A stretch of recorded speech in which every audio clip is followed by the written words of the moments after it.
मुरबाड तालुक्यातील साखरे सराईवाडी या ठिकाणी 60 वर्षांपासून ये-जा करण्यासाठी रस्ता नसल्यानं आजारी रुग्ण रुग्णालयात नेत असताना रस्त्यावरच दगावलेल्या अनेक घटना आजपर्यंत घडल्यात।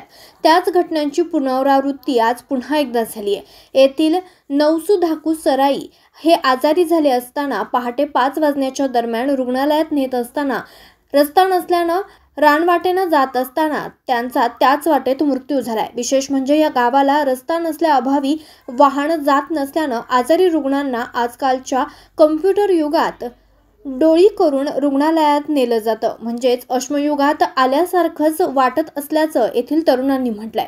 या गावात 32 कुटुंब राहत असून या गावाला वर्षानुवर्षे रस्ता पाणी या समस्या भेडसावतायत आणि आजही या समस्यांपासून हे गाव दूर होऊ शकलेलं नाहीये।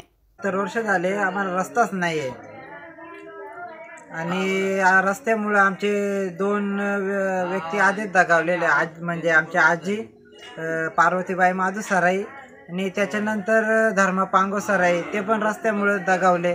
रस्त्याला नेता नेता त्यांचा पण दगावले। रस्त्याने काय करून घेऊ जण एका साईडला दोघे एका साईडला दोघे डोळे करून नेतो आम्ही। आणि आता पण आम्हाला तीच परिस्थिती झाली, म्हणजे रस्त्याने नेता नेताच वारले आजोबा आमचे। काय नाव त्यांचं? नवसुधाकू सराई। ते कधी झाले? आज पाटी 5 वाजता।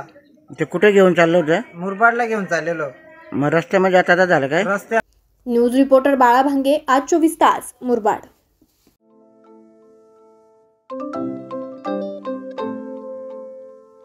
नवनवीन आणि ताज्या घडामोडींसाठी आज 24 तास सबस्क्राईब करा। त्याचबरोबर बेल आयकॉनवर क्लिक करा आणि मिळवा आमच्या बातम्यांच्या नोटिफिकेशन्स। तसेच आज 24 तासची प्रत्येक बातमी आपल्याला कशी वाटली हे कळवा, लाईक करून, कमेंट करून आणि आमच्या बातम्या शेअर सुद्धा करा।